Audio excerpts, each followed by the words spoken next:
జై తెలంగాణ.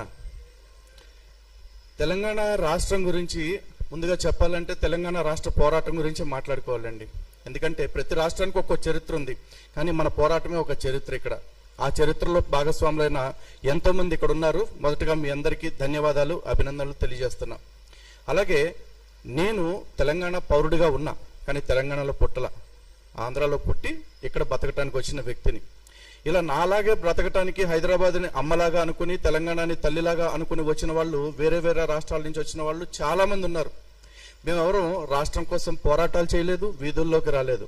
కానీ రాష్ట్రానికి వ్యతిరేకంగా కానీ, తల్లికి వ్యతిరేకంగా కానీ ఈ రోజు వరకు ఒక్క స్టేట్మెంట్ కూడా ఇవ్వాల.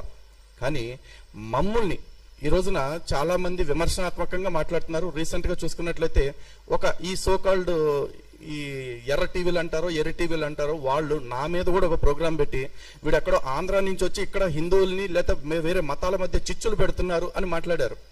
అందరికీ ఈ సందర్భంగా ఒక స్పష్టత ఇవ్వాలనుకుంటున్నా. నేను ఎక్కడ పుట్టాను అనేది పక్కన పెడితే నేను ఇక్కడ బతుకుతున్నాను. ఈ తల్లి గురించి మిగతా వాళ్ళు ఇచ్చిన స్టేట్మెంట్ కంటే నేను ఇచ్చే స్టేట్మెంట్ ఒకటే, నాకు ఫస్ట్ తెలంగాణ ఫస్ట్ అనేది నా స్టేట్మెంట్.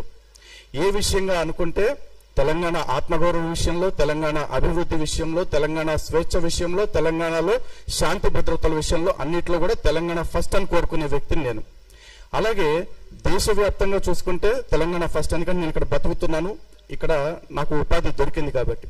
ప్రపంచవ్యాప్తంగా చూసుకుంటే నాకు భారత్ ఫస్ట్, భారతే బెస్ట్, భారతే లాస్ట్. కానీ ఓవరాల్గా చూసుకుంటే నాలాంటి వాడికి ధర్మం ఫస్ట్, ధర్మం నెక్స్ట్, ధర్మం లాస్ట్. ఆ ధర్మం కోసం బతుకుతాం, ఆ ధర్మం కోసమే చేస్తాం. ఈ క్రమంలో మేము ఎక్కడైతే ఉంటున్నామో ఈ దేశంలో తెలంగాణ అంతర్భాగంగా ఉంది కదా, ఈ తెలంగాణని ఈ రోజు విడగొట్టాలని ఎవరైతే చూస్తున్నారో వాళ్ళు ఈ రోజున ఆంధ్ర తెలంగాణ అని మళ్ళీ విభజనవాదం తెస్తున్నారు. ఎందుకంటే ఉద్యమం జరిగేటప్పుడు నేను బాగా నోటెడ్ అయిపోయిన నినాదం నాకేంటంటే ప్రాంతాలుగా విడిపోదాం, ప్రజలుగా కలిసి ఉందామని చెప్పారు అందరూ కూడా. నేను దాని పట్ల ఆకర్షితున్నయ్యాను. సరే విడిపోతే ఎక్కడికి పోతే, పవన్ కళ్యాణ్ గారు ఇంటర్వ్యూ చూసా, విడిపోతే భారతదేశం నుంచి విడిపోతుందా తెలంగాణ? కాదుగా, ఇంకో రాష్ట్రం ఏర్పడుతుంది. తెలుగు వాళ్ళకి 2 రాష్ట్రాలు ఉంటాయి, ఒకటల్లా అంతే అనుకుని సరిపెట్టుకున్న వాళ్ళలో నేను ఒకడిని. కానీ ఈరోజు విడిపోయి ప్రశాంతంగా ఉంటున్న వాళ్ళని మళ్ళీ ప్రజలుగా కూడా విడదీయాలని కొంతమంది బయటకు వచ్చి మాట్లాడుతున్నారు.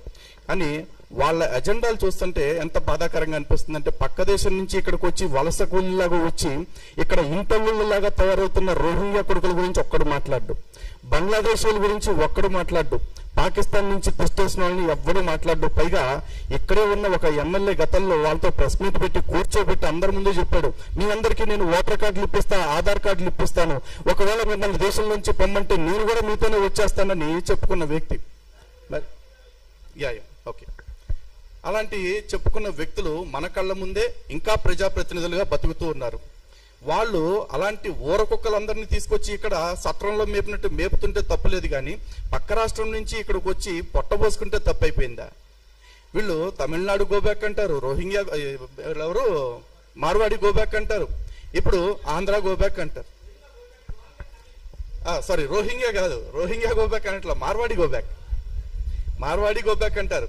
రోహింగ్యాలకేమో వెల్కమ్ నినాదాలు. ఎందుకంటే మరి వాళ్ళదేం రుచిగా ఉందో మనకు తెలియదు వాళ్ళకి.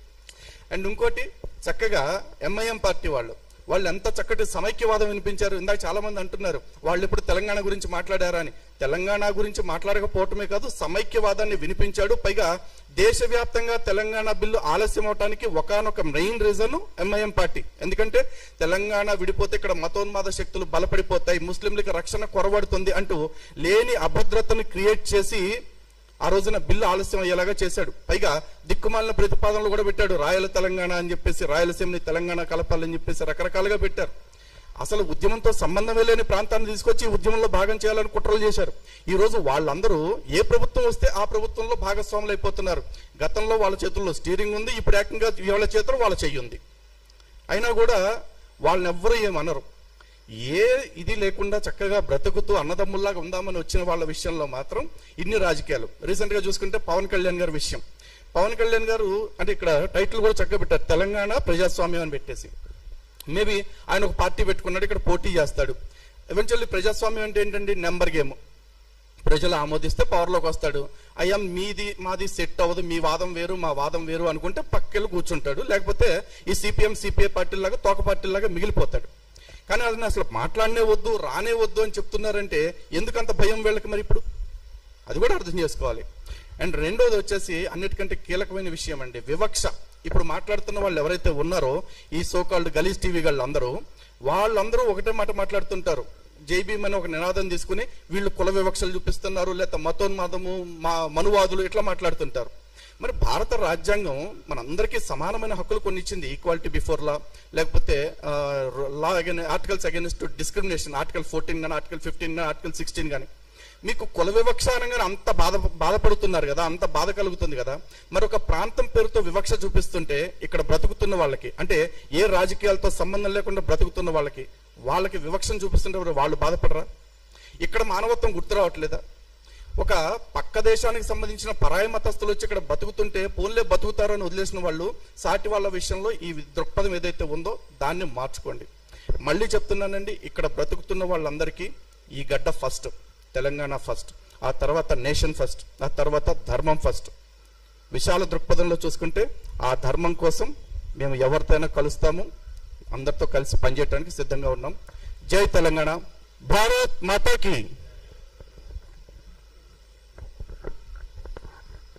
తాను పుట్టిన ప్రాంతం కాకుండా అన్నదమ్ముల్లో కలిసి ఉండి అన్నదమ్ముల విడిపోవడంలో తెలంగాణకు ఎంతో మద్దతు తెలిపినటువంటి లలిత్ కుమార్ గారు, అందరూ ప్రేమతో అనురాగాలతో ఉంటూ తెలంగాణలో అభివృద్ధి చేసుకోవడంలో తన భాగస్వామ్యం కూడా ఉంటుందని చెప్పినందుకు ధన్యవాదాలు.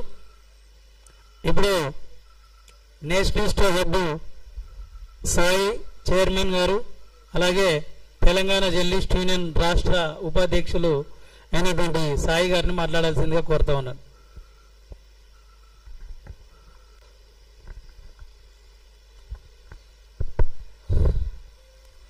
అందరికీ నమస్కారం. తెలంగాణ జర్నలిస్ట్ యూనియన్ నిర్వహిస్తున్న ఈ రౌండ్ టేబుల్ సమావేశానికి వచ్చినటువంటి అతిథులందరికీ, ఆయా సంఘాలని రిప్రజెంట్ చేస్తున్నటువంటి ప్రముఖులందరికీ కూడా పేరు పేరున ధన్యవాదాలు, అభినందనలు.